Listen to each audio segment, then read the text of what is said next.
My daughter-in-law didn't show up at my son's funeral. Hours later, she posted a picture drinking in Cancún with the gardener. The caption said, "Enjoy life while you can." That's when I received a message from my son and froze. "Dad, come to my house now." Subscribe to the channel for more stories like this and comment the city you're watching from. I never thought I'd bury my son alone. Standing in that funeral home on a gray Tuesday morning, watching the handful of people who came to pay their respects to Richard, I kept glancing toward the entrance, waiting, hoping. Maybe traffic was bad. Maybe her flight was delayed. Maybe there was some reasonable explanation for why Olivia, my daughter-in-law of 8 years, wasn't here to mourn her husband. The funeral director approached me with that practiced sympathy they all master. "Mr. Morrison, should we wait a few more minutes?" I cleared my throat, trying to maintain whatever dignity I had left. "No, let's begin." 37 people came to say goodbye to my son. I counted them. 37 people who cared enough to take time from their Wednesday to honor Richard's memory. His wife wasn't one of them. I delivered the eulogy myself. What else could I do? I talked about Richard's childhood, his love for baseball, how he'd graduated summa cum laude from Northwestern, how proud I was when he started his own consulting firm. I didn't mention how he'd struggled with anxiety in recent years, or how distant he'd become from everyone, including me. I didn't mention how his marriage seemed to be falling apart, though I'd pretended not to notice. As people filed past the casket, offering their condolences, I heard the whispers. "Where's Olivia? Isn't that his wife? How awful for her to miss this." The sympathy in their voices made my chest tighten. If only they knew. After the service, I drove to the cemetery alone. The hearse followed behind me, carrying my son's body. I should have been focusing on Richard, on saying goodbye, on grieving properly. Instead, my mind kept circling back to one question. Where the hell was she? Back at home that evening, I sat in my kitchen staring at my phone. I'd called Olivia 6 times. Each call went straight to voicemail. I'd sent text messages, no response. Richard's death had been sudden. A heart attack at 34, they said, stress-related. I'd called Olivia immediately after the hospital pronounced him dead, and she'd seemed appropriately shocked, appropriately devastated. She'd cried on the phone, asked about arrangements, promised to fly back from her sister's house in Phoenix, where she'd been visiting. That was 4 days ago.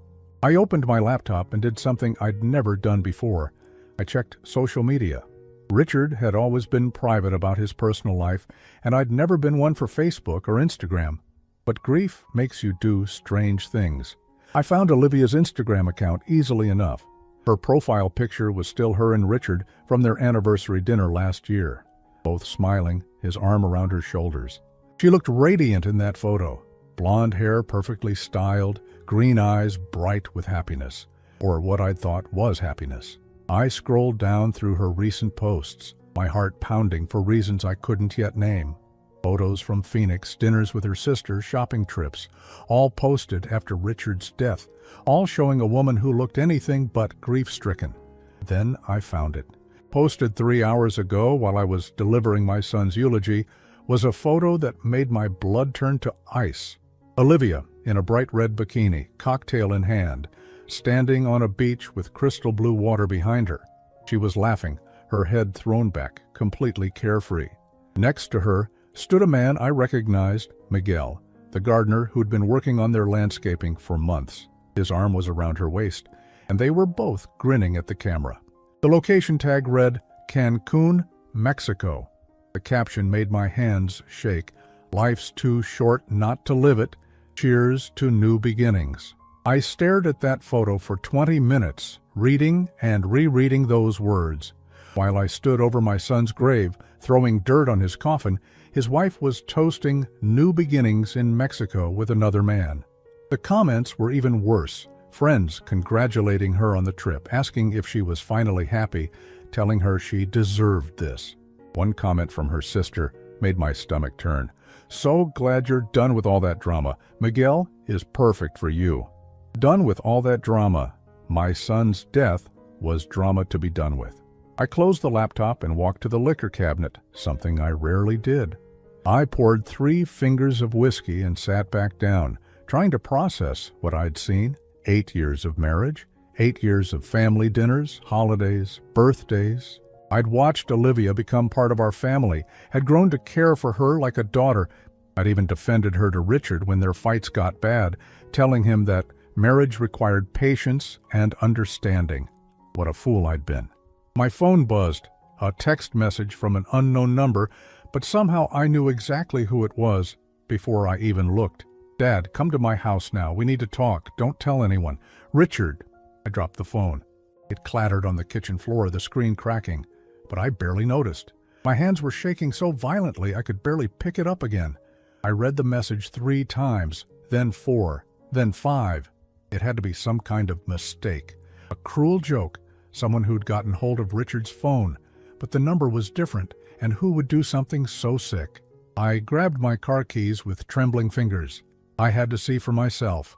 I had to know what kind of nightmare I'd stumbled into. Because one thing was certain. I'd just buried my son this morning, and dead men don't send text messages. I drove to Richard's house in a daze, my mind refusing to accept what seemed impossible. The familiar tree-lined street looked the same as always, but everything felt different now. Wrong somehow. I'd been here just 2 days ago, helping Olivia pack some of Richard's things before her supposed trip to Phoenix. She'd been crying then, or at least I thought she had been. Richard's house sat dark against the October sky. A single light glowed from the kitchen window in the back. My hand shook as I used my spare key to open the front door. "Richard?" My voice cracked as I called out. Silence answered me. I walked through the living room, past the couch where I'd comforted Olivia 4 days ago when the hospital called. Past the family photos on the mantel, Richard's college graduation, their wedding day, Christmas mornings. Everything looked exactly the same, yet nothing made sense anymore. The kitchen light drew me forward. As I rounded the corner, I froze. My son sat at his own kitchen table, very much alive, a cup of coffee growing cold in front of him. He looked up when I entered, his face pale and drawn, dark circles under his eyes that I'd never noticed before. He'd lost weight, a lot of weight. His clothes hung loose on his frame. "Dad." His voice was barely above a whisper. "I'm sorry." I couldn't move, couldn't speak. My brain struggled to process what my eyes were seeing. This was my son, alive and breathing, sitting in his kitchen 3 hours after I'd watched his coffin lowered into the ground. "You're supposed to be dead." The words came out strangled, barely human. Richard's face crumpled. I know how this looks, how insane this must be for you. Please, sit down. Let me explain." I remained standing, my legs locked in place. "I buried you today, Richard. I threw dirt on your coffin. I gave your eulogy. What kind of sick game is this?" "It's not a game." He stood up slowly, his movements careful, deliberate. "Dad, I'm in serious trouble. The kind of trouble that could destroy not just me, but you too. Everything we've worked for, everything our family has built." "What are you talking about?" Richard ran his hands through his hair, a gesture I'd seen him make thousands of times since childhood when he was nervous or scared. 6 months ago, I made a mistake at work, a huge mistake. I was handling the Meridian Industries account. You remember? The pharmaceutical company? They were our biggest client, worth $2.5 million annually. I nodded numbly. He'd talked about that account constantly, how it was going to set his firm up for years. I discovered they were falsifying their clinical trial data, hiding serious side effects from a new arthritis medication. People were getting sick, Dad, really sick. Some were dying. His voice broke. I should have reported it immediately. But Meridian's CEO, James Crawford, he offered me $500,000 to keep quiet. "Just look the other way," he said. "Let the FDA approval process continue." My stomach dropped. "Please tell me you didn't take it." Richard's silence was answer enough. "Jesus, Richard, what were you thinking?" "I was thinking about Olivia's spending, about the mortgage on this house, about the debt we'd racked up trying to keep up appearances. She wanted the renovations, the new car, the vacation to Europe. $500,000 would have solved everything." He looked up at me, tears in his eyes. "But I couldn't do it, Dad. I couldn't let people die for money." "So what happened?" "I went to the FBI. turned over all the evidence, became a whistleblower. Crawford was arrested last month, and the medication was pulled from the market. But before they got him, he made sure I'd pay for betraying him. Richard walked to the kitchen window, staring out into the darkness. Crawford has connections, Dad. Bad connections. The kind of people who don't forgive and don't forget. 3 weeks ago, I started getting threats. Phone calls telling me that I'd destroyed too many careers, cost too many people, too much money. They wanted me to disappear permanently. I sank into a chair, my legs finally giving out. So, you faked your death. Dr. Peterson helped me. He's an old friend from college, works at the hospital now. We staged the heart attack, falsified the death certificate. Peterson said I had, maybe hours before Crawford's people found me, this was the only way. The pieces were starting to come together, but one huge question remained. What about Olivia? She was devastated when I called her. She cried on the phone. Richard's expression hardened. Olivia knew everything, Dad, about the Meridian account, about the money I turned down, about the threats. She knew I was planning to fake my death. He paused, his voice dropping to barely audible. She was supposed to play the grieving widow for 6 months, then quietly move away and meet me in Canada. We'd start over together. But she's in Cancun. With Miguel? Richard's laugh was bitter and broken. Yeah, I saw the Instagram post too. She was supposed to wait, Dad. We had a plan. But apparently she had a better one. I thought about the photo, about Olivia's radiant smile, about the comments from her friends. She was never planning to meet you in Canada, was she? No. I figured that out when I saw my life insurance policy had been cashed in. $750,000 paid out to my loving widow just yesterday. Richard turned back to face me. She played her part perfectly, didn't she? The shocked wife, the grieving widow, too distraught to even attend the funeral. She probably figured being mysteriously absent would make her seem even more tragic. The full scope of the betrayal hit me like a physical blow. She let me bury an empty coffin. She let me grieve for you while she was planning her vacation with her lover. I'm sorry, Dad. I never meant for you to get hurt like this. I thought if I could just disappear, start over somewhere else, maybe everyone would be safer. But I couldn't let her get away with this. She not only betrayed me, she betrayed you too. Made you suffer while she counted her money. I looked at my son, thinner, haunted, but alive, and felt something shift inside me. The grief I'd carried for 4 days began transforming into something else entirely, something harder and colder. What do we do now? I asked. Richard met my eyes, and for the first time since I'd walked into his kitchen, I saw a spark of the determination that had made him successful in business. Now we make sure she doesn't get to enjoy that money, and we make sure she pays for what she put you through. How? A slow smile spread across Richard's face, and I realized my son had inherited more of my calculating nature than I'd ever known. Well, Dad, legally speaking, I'm still dead. Which means Olivia is about to discover that being married to a dead man has some very serious complications. Richard moved to the kitchen counter and pulled out a laptop I'd never seen before. His movements were careful, methodical, like a man who'd been planning something for a long time. There's more you need to know, Dad. Things I discovered after I was supposed to be dead. He opened the laptop and turned the screen toward me. Olivia wasn't just planning to abandon me in Canada. She was planning to destroy me long before that. The screen showed email exchanges, bank records, text message screenshots. My eyes struggled to focus on the details, but Richard walked me through each piece of evidence with the precision of the business consultant he'd trained to be. 3 months ago, I started noticing money missing from our joint accounts. Small amounts at first, $200 here, $300 there. When I confronted Olivia about it, she said she was buying surprise gifts for our anniversary. He clicked to another screen. She was buying gifts, all right, just not for me. Photos of expensive jewelry, designer handbags, and luxury hotel receipts filled the screen. All purchased during times when Olivia claimed to be visiting her sister in Phoenix or shopping with friends in Chicago. Miguel wasn't just our gardener, Dad. They've been having an affair for 8 months. These hotel receipts show they were meeting twice a week, sometimes 3 times. Always on my credit card, my hands clenched into fists. She was spending your money to cheat on you. It gets worse. Richard's voice was steady, but I could see the pain behind his eyes. When the FBI investigation started, and I told Olivia I might have to enter witness protection, she didn't just agree to come with me, she encouraged it. Said it would be an adventure, a chance to start fresh. But look at this. He opened a new folder filled with more screenshots, text messages between Olivia and someone named Marcus Financial Services. He was already talking to a private investigator, Dad. Not to help protect me from Crawford's people, but to gather evidence that I was mentally unstable. Look at these messages. I leaned closer to read. The messages were cold, calculating. Olivia describing Richard's anxiety, his drinking, his erratic behavior since becoming a whistleblower. He was building a case that he was having a mental breakdown, that he might hurt himself or others.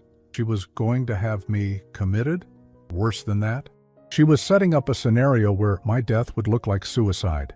A mentally disturbed whistleblower who couldn't handle the pressure and took his own life.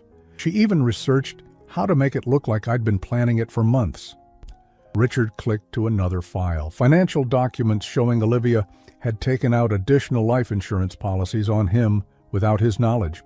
Policies worth over $1 million total, all with suicide clauses that would still pay out if he waited 2 years after the policy date. She's been planning this for 2 years, Dad. Long before the Meridian situation, she married me, convinced me to take out massive life insurance, and then waited for the perfect opportunity to cash in. The room seemed to spin around me. This wasn't just betrayal or even greed. This was something much more sinister. She was planning to murder you, or drive me to suicide, which would be cleaner legally.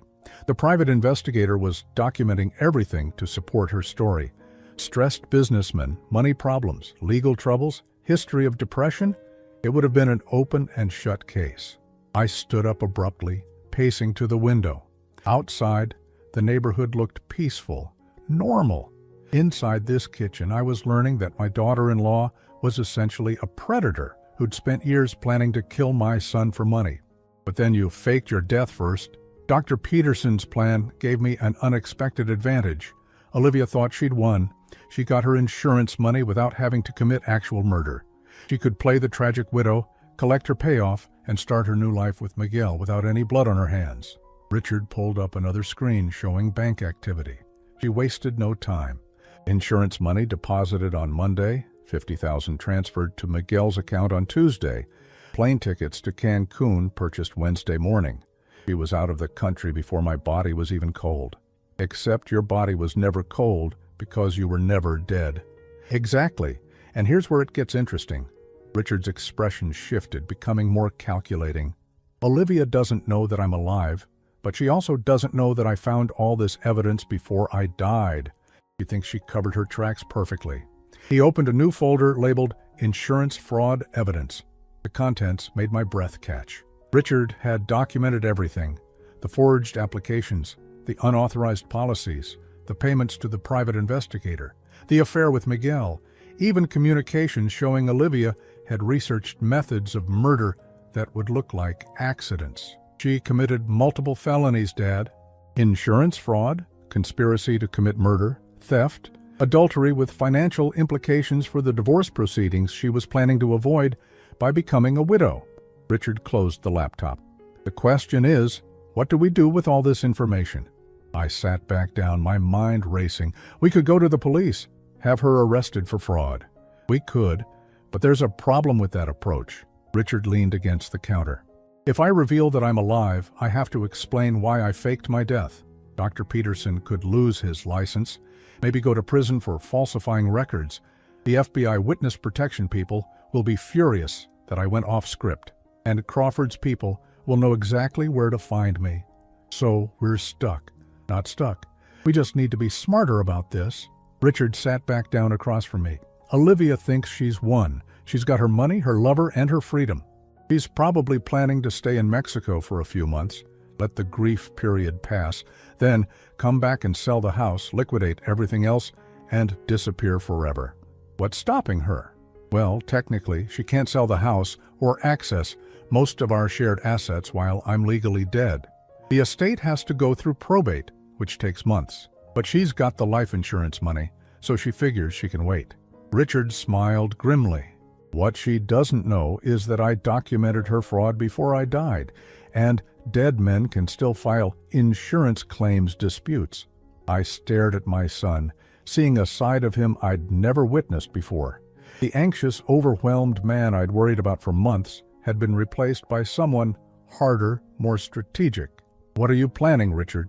I'm planning to let Olivia enjoy her vacation for exactly 2 more weeks. Let her get comfortable, spend some money, make some plans. And then I'm going to systematically destroy every lie she's built. He opened the laptop again. I've already filed disputes with all 3 insurance companies claiming fraud. The investigations will freeze her accounts within days of being initiated. Can you do that while you're dead? I set up the disputes before I died, with instructions to my lawyer to file them if certain conditions were met. As far as the insurance companies know, Richard Morrison suspected his wife was planning to kill him and took precautions. He pulled up legal documents. I also changed my will the day before I died, leaving everything to you and cutting Olivia out completely due to suspected infidelity and financial impropriety. The scope of Richard's planning was staggering. You've thought of everything. Not everything. I didn't think she'd be stupid enough to post photos of herself partying in Mexico 3 days after my funeral. That was a gift I couldn't have planned for. Richard's smile was cold. Those photos, combined with the financial records showing money transfers to Miguel, will make the insurance fraud case airtight. What about Miguel? He's complicit in this. Miguel's the least of our problems. He's just a guy who thought he was dating a rich widow. When Olivia's money disappears and the fraud charges hit, he'll disappear too. Men like Miguel don't stick around for poor women with legal problems. I looked at my son with a mixture of pride and concern. This is a dangerous game, Richard. What if Olivia figures out you're alive? Then we accelerate the timeline. But I don't think she will. She's too busy celebrating her victory to question it. He closed the laptop again. Besides, Dad, she's already made her biggest mistake. Which is?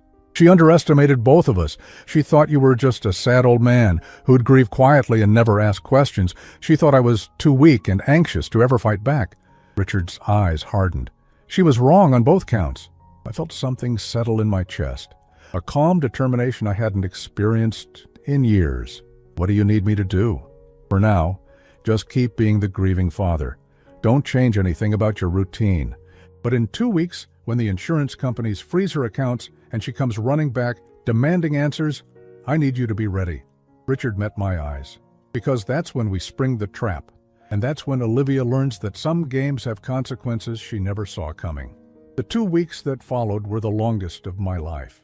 I had to continue playing the role of the grieving father while knowing my son was alive and hiding just 20 minutes away in a small apartment he'd rented under a false name. Every day felt like walking on a tightrope, maintaining the facade while helping Richard orchestrate what he called Olivia's reckoning. I visited Richard's grave twice a week, just as a bereaved father would. I brought flowers, stood there for appropriate amounts of time, and even talked to the headstone when other visitors were nearby. It felt obscene, performing grief over an empty coffin, but it was necessary. Several neighbors and family friends approached me during these visits, offering condolences and asking about Olivia's well-being. Such a tragedy, Mrs. Henderson from down the street said during one visit. Poor Olivia, losing Richard so young. Is she holding up all right? I haven't seen her around. She's taking some time away, I replied, the lie sliding out easier than I expected. Staying with family. The grief has been overwhelming for her. What I didn't tell Mrs. Henderson was that I've been monitoring Olivia's social media obsessively. The Cancún photos continued, beachside dinners, sunset cocktails, spa treatments, shopping sprees. Miguel featured in most of them, sometimes with his arm around her, sometimes kissing her cheek. The comments from her friends had evolved from sympathy for her loss to celebration of her healing journey. Her sister posted, "So proud of you for choosing happiness. Richard would want you to live your best life." That comment made me want to throw my phone across the room. Richard had been busy during those 2 weeks. From his temporary apartment, he'd been feeding information to insurance investigators, providing them with time-stamped evidence of Olivia's affair, her suspicious financial activities, and most damning, her social media posts showing her celebrating in Mexico days after her husband's funeral. The investigators are calling it one of the most clear-cut cases of insurance fraud they've ever seen, Richard told me during one of our secret meetings at a diner outside town. He looked healthier now, having gained back some weight and lost the haunted expression he'd worn that first night. 3 insurance companies, $1.7 million in fraudulent claims, and she's literally posting evidence of her crimes online. When do they act? Today, actually. The accounts should be frozen by this afternoon. Olivia's going to wake up tomorrow morning unable to access any of her money. Richard stirred his coffee slowly. I estimate she's already spent close to $80,000 in Cancun. When she can't pay for her hotel room, reality is going to hit pretty hard. What if she just stays in Mexico, disappears? She can't. Miguel doesn't have that kind of money, and without access to the insurance funds, she's essentially broke. Her credit cards are tied to accounts that are about to be frozen. She'll have to come back and face the consequences. Richard was right. On Thursday afternoon, my phone started buzzing with calls from a number I recognized, Olivia's cell phone. I let them all go to voicemail. By evening, I had 12 increasingly frantic messages. The first few were confused. Timothy, something's wrong with my bank accounts. Can you call me, please? By the 7th message, panic had crept in. Timothy, I'm stuck in Mexico. The hotel is saying my cards aren't working. I need you to wire me some money until I can figure this out. The final messages were desperate. Please, Timothy, I know you're getting these. I'm scared. Something's happening and I don't understand. They're saying I can't leave the country until I settle my bills. Please help me. I played each message for Richard the next morning. He listened with an expression I couldn't quite read. Not satisfaction exactly, but a grim sense of justice being served. She's really panicking, I observed. Good, she should be. Richard closed his laptop where he'd been monitoring news feeds about insurance fraud investigations. The FBI contacted me yesterday, contacted my lawyer claiming to represent my estate. They want to interview the surviving family members about possible financial irregularities involving the deceased's wife. They want to interview me and Olivia once she's back in the country, which, according to the Mexican authorities, should be very soon. They're not going to hold her indefinitely, but they are requiring her to settle her debts before leaving. How is she going to do that without access to her accounts? Richard's smile was cold. That's where Miguel comes in. Turns out he's been bragging to his friends about his rich American girlfriend. Posted photos of the expensive gifts she's been buying him, the luxury hotels they've been staying at. When the money dried up yesterday, so did his enthusiasm for their relationship. He left her? Took the first flight back to Chicago this morning. Olivia is alone in a foreign country with no money, no friends, and a growing list of legal problems. Richard leaned back in his chair. I almost feel sorry for her. Almost. I didn't feel sorry for her at all. Every time I remembered standing over that empty grave, throwing dirt onto a coffin that contained nothing but weighted pillows, my sympathy evaporated. When does she get back? Her flight lands tomorrow evening. She managed to contact her sister, who wired her enough money for a plane ticket. But she's coming back to a very different world than the one she left. Are you ready for this? Richard nodded slowly. I've been ready since I saw those Instagram posts of her laughing on the beach while you buried an empty coffin. His voice hardened. She humiliated you, Dad.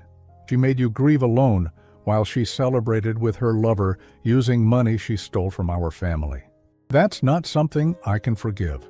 And you're sure this will work? The insurance fraud case is airtight. She'll either take a plea deal or go to trial, but either way she's looking at serious prison time. The money she stole will have to be returned, plus penalties and interest. Her reputation is destroyed, and she'll be lucky if she doesn't end up owing more than she's worth after legal fees. Richard paused, looking out the diner window at the ordinary suburban street outside. But the legal consequences are just the beginning, Dad.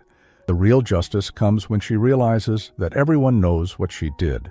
Her friends, her family, our neighbors, they're all going to learn that she's not a tragic widow who lost her husband too young. She's a con artist who tried to cash in on that husband's death while betraying him with another man. She'll try to contact me when she gets back. Let her. But remember, as far as you know, I'm still dead. You're just a grieving father who's slowly learning that his daughter-in-law isn't who he thought she was. Richard reached across the table and squeezed my hand. I'm sorry you have to keep pretending to grieve for me, Dad. I know how hard this has been on you. I squeezed back. Having you alive and safe is worth any amount of pretending. This will all be over soon. Once Olivia is arrested and charged, once the truth comes out publicly, I can start the process of legally returning from the dead.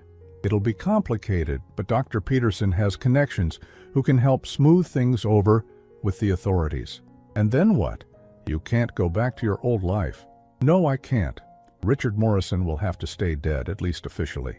But Timothy Morrison's son can start fresh somewhere new, with a new identity, and a chance to build something better. Richard's expression softened, maybe even with his father if that father wants to leave this place behind and start over too. I thought about my empty house, my quiet retirement, the loneliness that had been my constant companion since Richard's supposed death. The idea of starting fresh, of having my son back in my life, was more appealing than I cared to admit. We'll see, I said. First, let's make sure Olivia gets exactly what she deserves. Richard smiled, and for the first time in weeks, it was a real smile, not the calculating expression he'd worn while planning his revenge. Oh, she will, Dad. She definitely will. Tomorrow night, when she walks into that house, expecting to resume her life as a grieving widow, she's going to discover that some lies have consequences she never imagined. Olivia's plane landed at 8:30 on a cold Friday evening. I knew because I'd been tracking her flight obsessively, the same way I'd been monitoring everything about her for the past 2 weeks. Richard and I had spent the afternoon making final preparations for what he called the confrontation. I was sitting in my living room, pretending to watch television, when my phone rang at 9:45. Olivia's number flashed on the screen. I let it ring 4 times before answering, just long enough to sound like a man who'd been lost in his grief. Timothy? Her voice was strained, exhausted. Thank God you answered. I'm so sorry I haven't been able to call. There were problems with the phone service in Mexico, and then my flight was delayed and everything has been just awful. Olivia? I kept my voice carefully neutral. I was wondering when you'd get back. I'm at the house now, but something's wrong with the locks. My key isn't working, and there's some kind of notice on the door. I can't read it properly in the dark. Her voice cracked slightly. Could you come over? I know it's late, but I'm scared to be alone right now. I glanced at the clock. Right on schedule. The locksmith Richard had hired had changed the locks that afternoon, and the notice on the door was from the FBI, informing Olivia that the house was part of an ongoing fraud investigation. I'll be there in 20 minutes, I said. Thank you, Timothy. I don't know what I'd do without you. You're the only family I have left now that Richard is... She broke off, making a sound that might have been a sob, but sounded more like exhaustion. The drive to Richard's house felt surreal. I'd made this trip hundreds of times over the years. Family dinners, holidays, helping with home repairs, babysitting their dog when they traveled. But tonight felt different. Tonight I was driving toward a reckoning that had been building for weeks. Olivia was standing on the front porch when I arrived, looking nothing like the radiant woman from the Cancún photos. Her hair was pulled back in a messy ponytail, her skin pale and drawn. She wore wrinkled clothes that looked like she'd slept in them, and her eyes were red-rimmed with exhaustion or tears. I couldn't tell which. Timothy, thank you for coming. She rushed toward me, attempting to embrace me, but I stepped back slightly. The movement was subtle, but she noticed. Her expression flickered with confusion. Let me see this notice, I said, walking past her to the front door. The FBI document was official and intimidating, full of legal language about asset freezing and ongoing investigations. I read it slowly, watching Olivia from the corner of my eye. She was pacing behind me, wrapping her arms around herself. I don't understand any of this, she said. Why would the FBI be involved with Richard's death? It was a heart attack, natural causes. I turned to face her fully for the first time. In the porch light, she looked even worse than I'd initially thought. There were dark circles under her eyes and her hands were shaking slightly. "Olivia, where exactly have you been for the past 2 weeks? I told you I was in Phoenix with my sister, dealing with the grief, trying to process everything." The lie came out smoothly, practiced, and then I took a few days in Mexico. The doctor said travel might help with the depression. Mexico. I repeated the word flatly. Just for a few days. Sarah thought a change of scenery might help me cope with losing Richard. Her voice grew stronger, more confident, as she settled into her story. "I know it might seem insensitive, but I was falling apart, Timothy. I needed to get away from all the memories here." I nodded slowly, as if accepting her explanation. "I can understand that. Grief affects people differently." Relief washed over her face. "Exactly. Thank you for understanding. I knew you would." She gestured toward the house. "But I still don't understand why the FBI would be involved, or why my locks don't work. Maybe we should call someone, get some answers." I pulled out my phone. "I have the number for Richard's lawyer. He might know what's going on." "Yes, please call him. This has to be some kind of mistake." I dialed the number Richard had given me. His lawyer, David Chen, had been briefed on our plan and was expecting the call.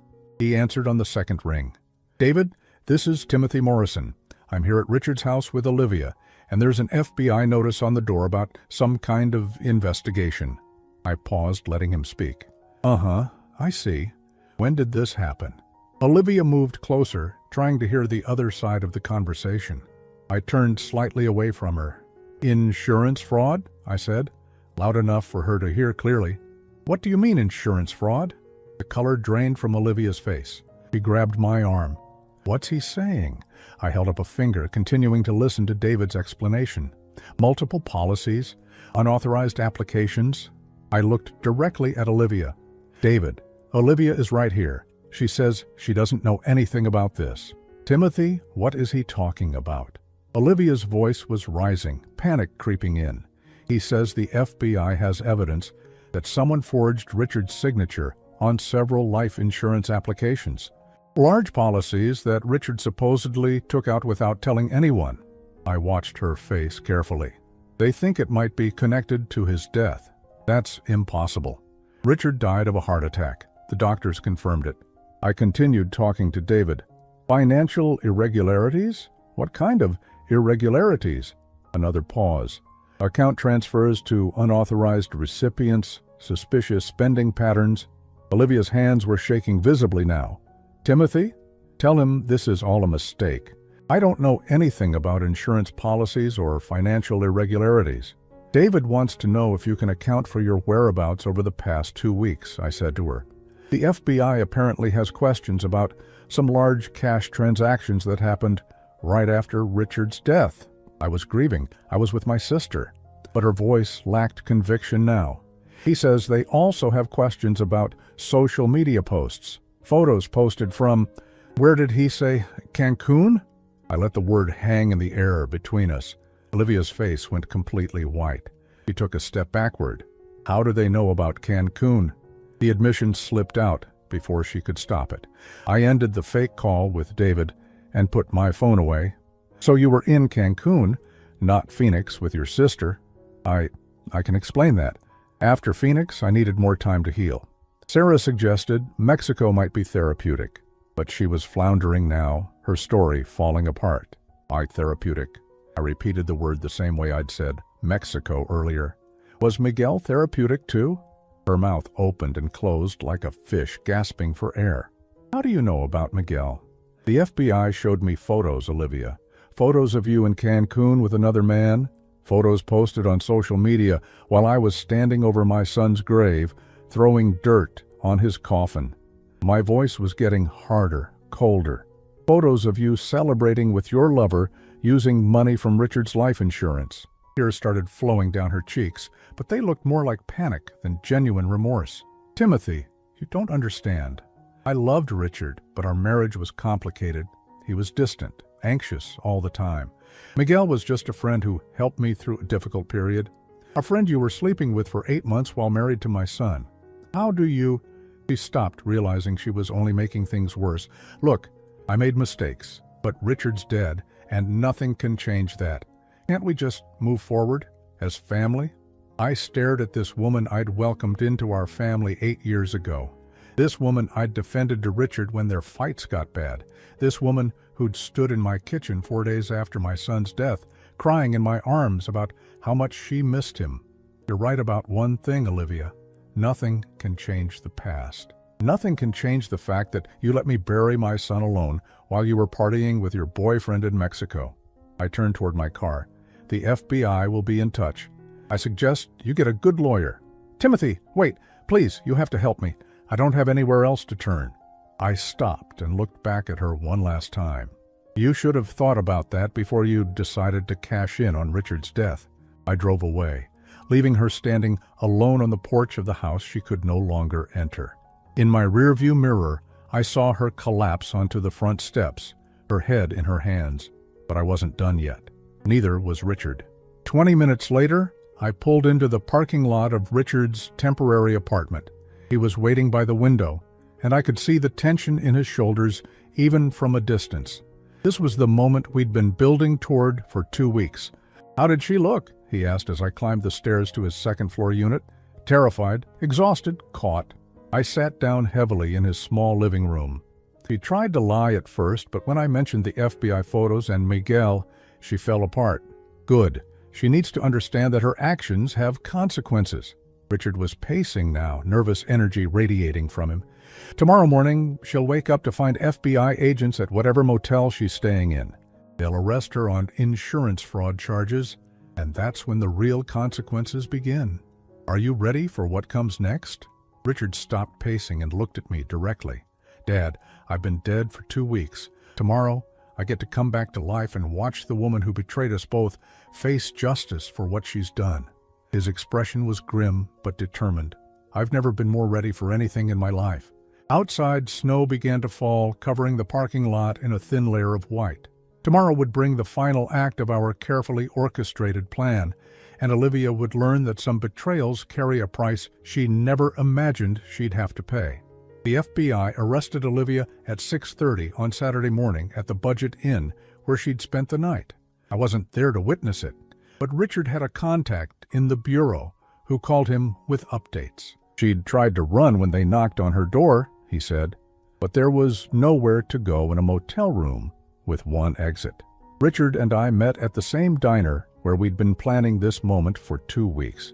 He looked different this morning, lighter somehow, as if a weight had been lifted from his shoulders. She's been charged with insurance fraud, conspiracy to commit fraud, and money laundering, he told me over coffee that had grown cold while we waited for news.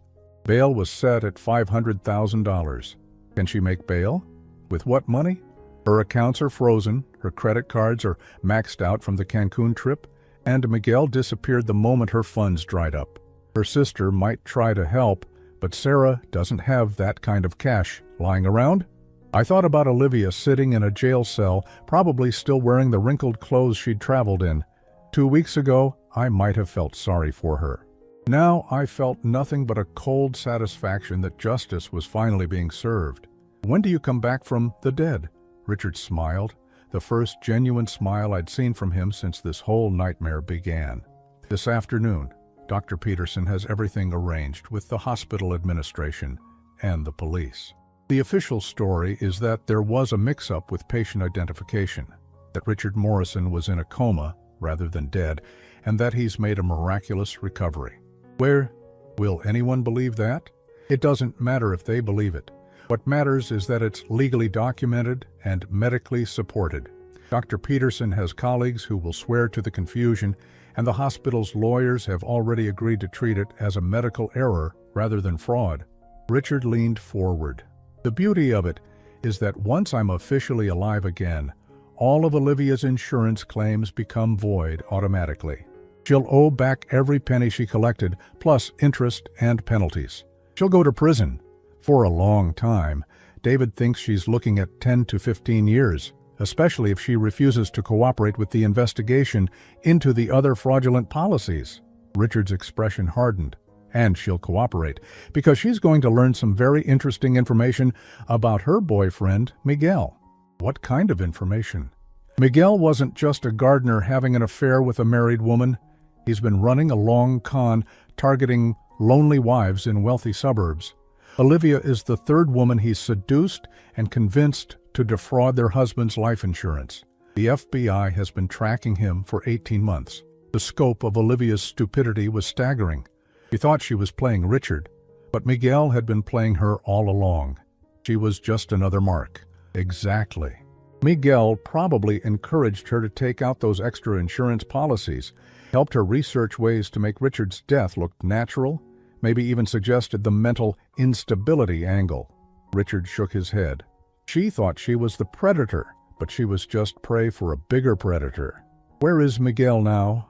Mexico probably, or maybe Costa Rica, somewhere without an extradition treaty. But the FBI will catch up to him eventually. Richard looked out the diner window at the gray October morning. The important thing is that Olivia is going to realize she threw away 8 years of marriage, destroyed her life, and went to prison, all for a man who never cared about her at all. At 2 o'clock that afternoon, I drove to the hospital to witness my son's resurrection. Dr. Peterson met me in the lobby, looking nervous but determined.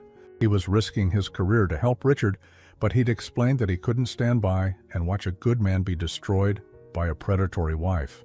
"Are you ready for this, Timothy?" he asked as we walked toward the elevator. "I've been ready for weeks." Richard's hospital room was on the 4th floor, the same floor where he'd supposedly died 2 weeks earlier. When I walked in, he was sitting up in bed dressed in a hospital gown, looking appropriately weak and confused for someone who'd just emerged from a coma. "Dad?" His voice was hoarse, uncertain. "What happened?" I remember chest pains and then nothing. The performance was flawless. Even knowing it was an act, I felt a surge of relief at hearing my son's voice again. "You've been in a coma, son. We thought we'd lost you." Dr. Peterson entered with a clipboard and a concerned expression.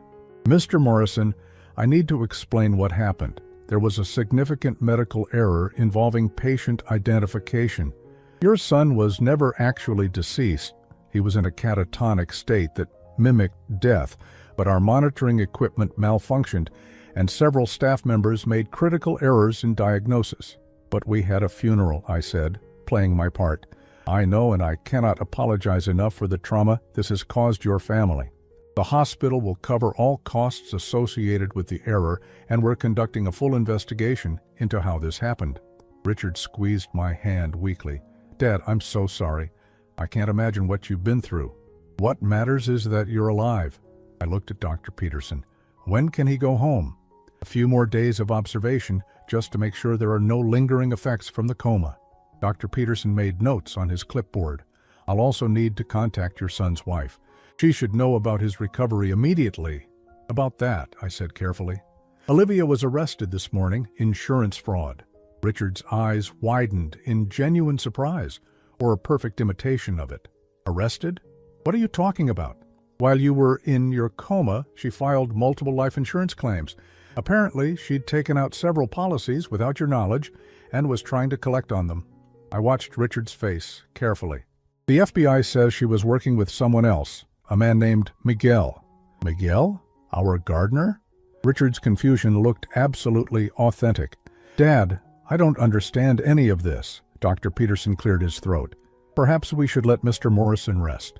This is obviously a lot to process after a traumatic medical event." "No, I need to understand what's happening." Richard tried to sit up straighter. "Olivia tried to collect life insurance money while I was in a coma?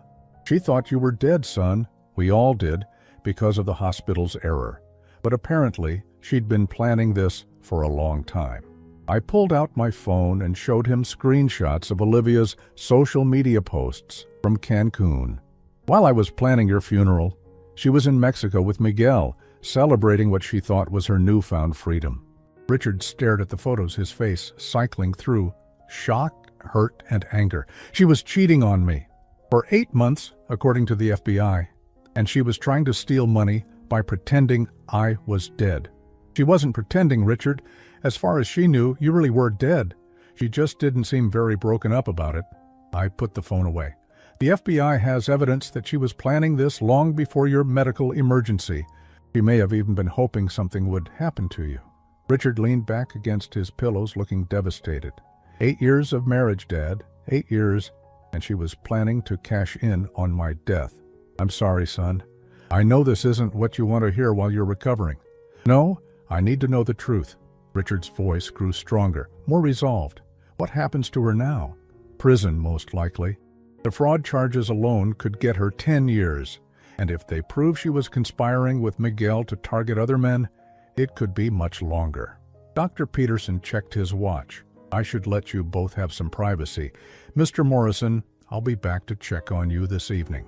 After the doctor left, Richard and I sat in comfortable silence for several minutes. The performance was over, at least for now. My son was officially alive again, and Olivia was facing the consequences of her betrayal. How do you feel? I asked. Free, he said simply. For the first time in months, maybe years, I feel completely free. He looked out the hospital window at the city beyond. I know I can't go back to my old life exactly as it was. Too many people know about the medical error, and there will always be questions, but I can start over. What about the Meridian situation? Crawford's people? Crawford died in prison last week, heart attack, and his organization fell apart once the FBI arrested the key players. I should be safe now, especially with a new identity and a fresh start. New identity? Richard smiled. Well, I can't very well go back to being the Richard Morrison who supposedly died and then came back to life. But Timothy Morrison's son Robert could start a new consulting business in a different state, maybe somewhere warmer than Chicago. The idea appealed to me more than I wanted to admit. Robert Morrison. I like the sound of that. What about you, Dad? Are you ready for a new chapter too? I thought about my empty house, my quiet retirement, the loneliness that had been my constant companion. Then I thought about the past 2 weeks, working alongside my son to bring justice to someone who'd wronged our family. It had given me a sense of purpose I hadn't felt in years. Robert Morrison is going to need a business partner, I said. Someone with experience and wisdom to help guide a new consulting firm. Richard's smile was radiant. I was hoping you'd say that. 3 months later, Robert Morrison Consulting opened its doors in Charlotte, North Carolina. The business cards listed Robert Morrison as CEO and Timothy Morrison as senior partner. We specialized in helping companies navigate ethical challenges and fraud prevention, expertise we'd gained through hard experience. Olivia was sentenced to 12 years in federal prison after pleading guilty to insurance fraud, conspiracy, and money laundering. Miguel was eventually captured in Guatemala and extradited to face charges for running a criminal enterprise that had defrauded at least 6 families. The insurance companies recovered most of the money Olivia had stolen, though she'd managed to spend nearly $100,000 during her brief taste of freedom. On the anniversary of Richard's supposed death, we visited the cemetery where an empty coffin still lay buried under a headstone bearing my son's name. We brought flowers, not out of morbid humor, but as a reminder of how close we'd come to losing each other forever. Do you ever regret it? Richard asked as we stood beside the grave. Everything we put Olivia through? I thought about the question seriously. I regret that it came to this. I regret that she made the choices she made. But I don't regret protecting our family from someone who would have destroyed us both without a second thought. Richard nodded. She had every opportunity to be honest, to work through our problems, to build a real life together. Instead, she chose deception and betrayal. The consequences were her own doing. As we walked back to our car, I reflected on how much had changed in 1 year. I'd lost a son and gained him back. I'd lost a daughter-in-law and gained my freedom from her manipulation. I'd lost my quiet retirement and gained a new purpose, a new business, and, most importantly, a deeper relationship with the son I'd almost lost forever. Olivia had tried to profit from what she thought was Richard's death, but in the end, his resurrection had given us both a new life. Justice, I realized, sometimes comes in the most unexpected forms.